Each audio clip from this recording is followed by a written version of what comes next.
Bon, on connaît un peu comment ça se passe malheureusement au Rembe avec un effectif diminué. Malgré la défaite, on a quand même vu une équipe avec un beau visage ce soir. Je suppose que c'est un peu ce que vous vouliez voir au Kind Arena, d'autant plus qu'il y avait pas mal de monde et pas mal d'enfants. Oui, c'est bien. On a entendu le public, ça fait vraiment du bien. Les jeunes, les enfants, c'est bien d'avoir du bruit dans cette grande salle et j'ai trouvé que c'était vraiment un match plaisant par rapport à ça. On a pu aussi voir le jeune Tidjanogué qui célèbre quelque part son premier match officiel en jouant plus de 20 minutes, donc ça c'est une vraie satisfaction. En plus je trouve qu'il s'est pas trop mal débrouillé. Bon bien sûr il y a encore plein de choses à faire, il y a plein de choses à corriger, mais au moins il a pu montrer que la première signature de son contrat, pas professionnel mais aspirant, est pas usurpée et qui nous fera du bien peut-être durant la saison, parce qu'on sait jamais. Après, je veux retenir surtout la première mi-temps, parce que la deuxième mi-temps est beaucoup plus insipide, je trouve. On a manqué de discipline, on a perdu 2 fois plus de ballons en deuxième mi-temps qu'en première mi-temps. On perd 14 ballons, et alors qu'on avait un avantage de taille, et il y a des choses que je m'explique pas beaucoup, notamment le différentiel au niveau des rebonds. Alors même si on a beaucoup raté, évidemment, mais ils prennent quand même 16 rebonds offensifs, ce qui est énorme. Beaucoup, alors sur de la malice, sur de l'expérience, sur des choses qui sont très très bien jouées. Là où nous, on n'a pas su être un peu plus intelligent et être un peu plus malin.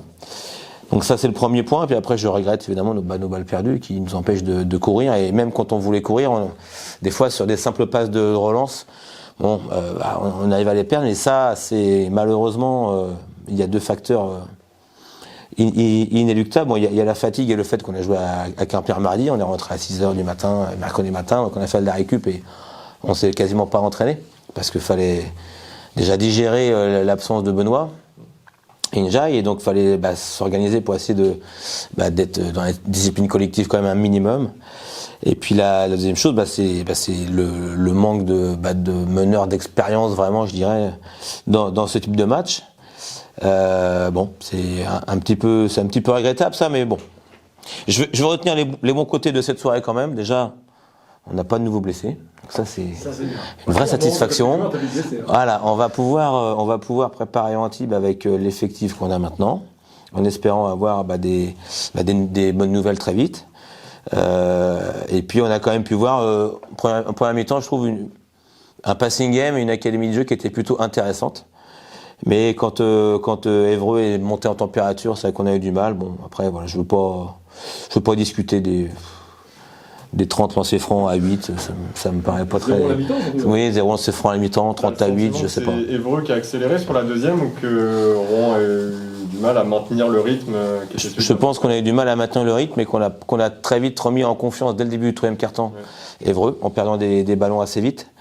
Là où Évreux, j'ai senti qu'ils ont accéléré eux, par contre. Et surtout ils ont fait preuve sur la durée de beaucoup plus de malice, quoi. Et en allant chercher des fautes sur des feintes, des choses comme ça, et là où nous on n'a pas été capable de le faire.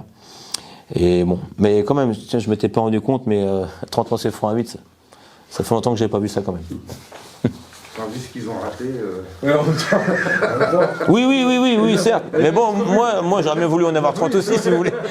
J'aurais mieux voulu en avoir autant. Mais bon, peu importe, c'est pas ça ce qui m'intéresse le plus sur ce match. Ce qui m'intéressait, c'est vraiment le contenu, de voir le petit Tidjane à l'œuvre, qui a montré plutôt des choses intéressantes, et puis de voir ceux qui sont prêts et ceux qui sont pas prêts. Bon, voilà, et on a encore des jeunes qui sont encore un petit peu tendres pour la division. Alors, le contexte était difficile parce que nous on jouait grand et eux jouaient petit, donc il y a eu beaucoup c'était l'opposition de la force et de la vitesse, comme il me semble la saison dernière déjà, on avait déjà eu ça en Leaders Cup, il me semble aussi. On avait gagné cette fois-ci, mais c'était pas un beau match, c'était tout à la fin, je me rappelle encore.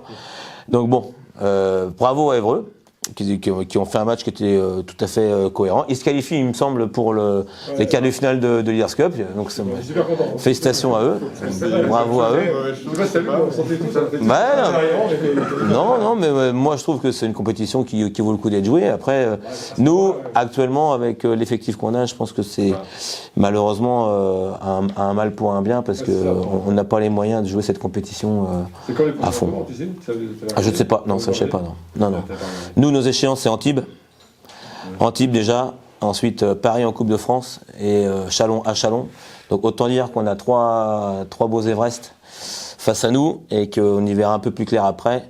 En attendant, on va essayer de se reposer. On reprend dimanche après-midi pour remettre tout le monde d'équerre et on va essayer de s'entraîner bien comme il faut lundi pour préparer ce match.